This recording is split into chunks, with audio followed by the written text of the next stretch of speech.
According to Harvard research, 1 to 2 days in the office is the ideal setup now for hybrid work. This is a brand new study that's just been completed, and I'm going to share with you all about it.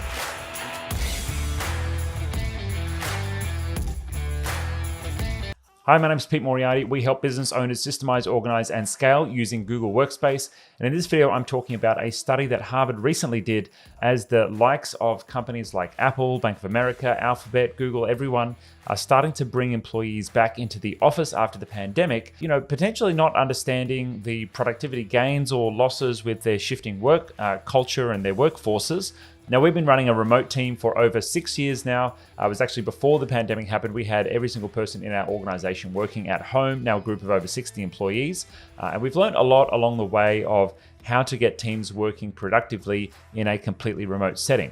Now, with remote work, there's different kind of stages that business typically go through. You'll have businesses that start right on the scale of everybody working in one place and in one office, right along to hybrid setups where maybe some people are working in a co-working space or they're working at home a couple of days a week in a kind of hybrid setup, right to the very end of the scale being fully remote work, where every single person is working from a remote location, whether that's home or maybe a mix of digital nomads in there as well.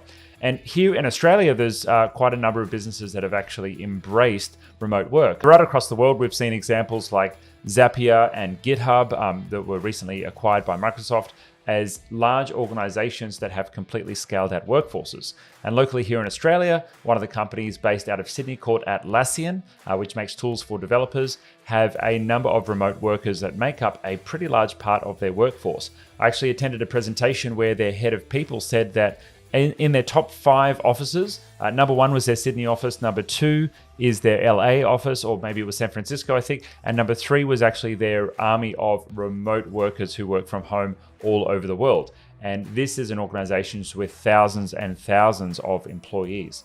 And so this experiment was done by Harvard, and what they basically did was they took 130 administrative workers, so information workers, I guess, and they put them into 3 groups. One group was less than 25% of their work days in the office. One group was more than 40% of their work days in the office. And number 3 was like a day or 2 in the office. They were kind of like in the middle there. They had some pretty interesting findings.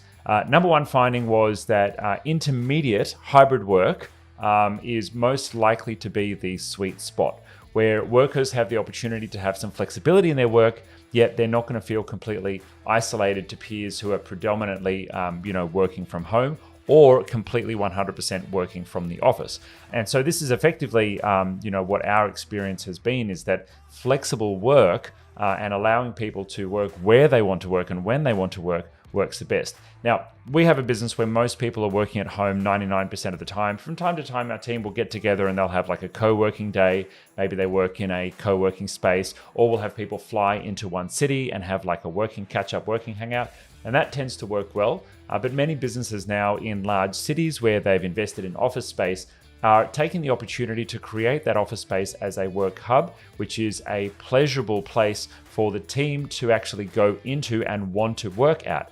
Because you can't deny the advantages of having water cooler conversations and natural collaboration that happens when you have human-to-human contact. There's also the social aspect as well, and we've seen this really, really obviously in our team too, as one of the challenges with everybody working completely remotely, is making sure that you keep these social engagements up between your team members means they're going to build better working relationships and better bonds, and eventually that's going to turn into better productivity as they build more trust with each other as colleagues and teammates. So a bit from our experience in running our remote team completely remotely 100%, I do know that our team love working at home so they can be closer to their family, they can have flexibility in their workday, they can feel close and connected to their home space. Obviously, that comes with some of its challenges and downsides as well. You've got to make sure that you don't end up in the little bubble of your home and get out and go for a walk and that kind of thing. There are also the distractions of working at home as well, and particularly if you're working at home all of your week, so all of your work week, if that's 5 days or whatever that looks like being, there are many distractions at home. Maybe it's the washing, maybe it's doing longer lunches because you've got more food to cook, maybe it's snacking, but those kind of distractions can pop up and become a challenge. Apart from the immediate isolation, Also, kind of getting stuck in a funk of being in one place all the time can really creep up on you pretty quickly. The number two biggest challenge for us is when we have team members working at home 100%. We can sometimes have team members moonlighting. And moonlighting means someone who's taken up a second job or a side gig or something else that's going to distract them in a cognitive work type scenario. And it's actually going to take away from the primary work that they're supposed to be doing for our business and our company. And unfortunately, that's very hard to track. You can go down the road of installing monitoring software to monitor people's computers and kind of see what they're up to and track their activity and that kind of thing. But we've never gone down that road as a business because we try and approach the challenge through culture and through motivation and through good leadership and engagement with our team rather than fear and control. And my opinion is that, computer tracking software is a fear and control strategy. And if someone really wants to work from home, they can buy a second computer that's not tracked and, have their second gig kind of running on that.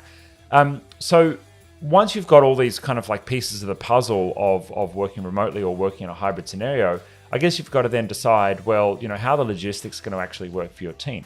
Some companies we've seen do a successful hybrid arrangement is they might say, on a certain day of the week, everybody comes into the office. And in one of the companies in our group, that's the norm. So everybody comes into the office on a Monday, and that's the office day where everyone gets an opportunity to spend time together. They'll often grab lunch together, and everyone has an opportunity to have the social experience of being in an office. If you're a business and you've got an opportunity to bring everyone in on just one day of the week, but you've got less need for the office on the other days of the week, I'm assuming that many different business models and flexible office models are going to begin emerging where different companies might choose to share an office space, because otherwise you're going to have an asset in the office rent there just kind of sitting underutilized quite often.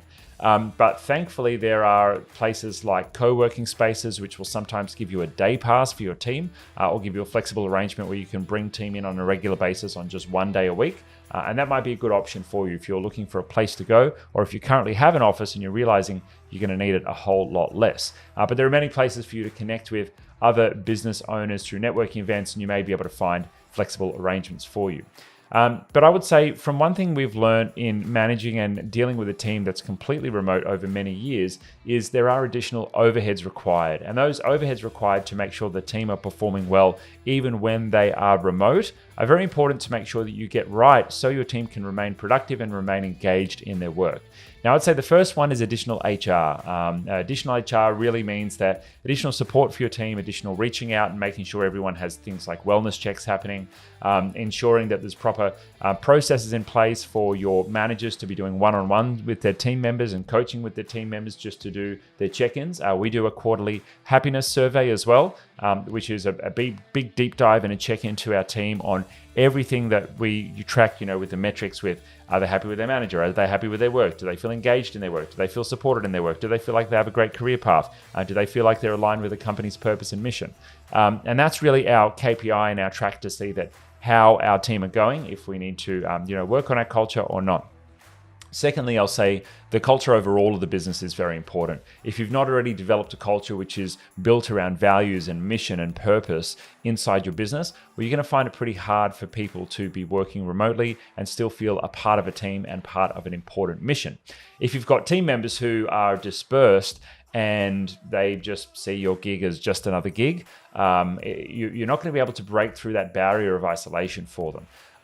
Whereas if you have a business and a team that feel aligned to purpose and aligned to mission, then they're more likely to be a lot more motivated, even while working remotely.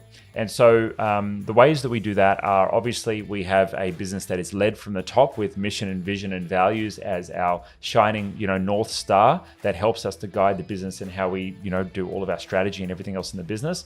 But also importantly, we make sure that we spend lots of time building the culture and building the relationships of our team members remotely. Now, I've got other videos on remote games that you can play and other ways that you can manage a remote team, but that's all about making the remote team feel like they are a connected team no matter where they are working. So I'd love to know, what do you think about this? Is hybrid work the future of work? Are you planning on having all of your staff in one place in an office still after the pandemic has been finished up in your particular country that you're working in? Or are you completely remote? Many of our customers have said they've just gone completely remote, got rid of the office, and now they're navigating how to run a remote team. Drop your comments below. I'd love to know what you think. And if you just joined our channel, make sure you hit the subscribe button. Give me a thumbs up if you like this content. And if you're a subscriber to Google Workspace, we've got a pretty tremendous offer. We have a bootcamp coming up soon. If you've not already checked that out, click on the link below and you'll be able to access that. But if there's no bootcamps coming up scheduled soon, you can always take advantage of our transfer in offer, which gives business owners a bunch of perks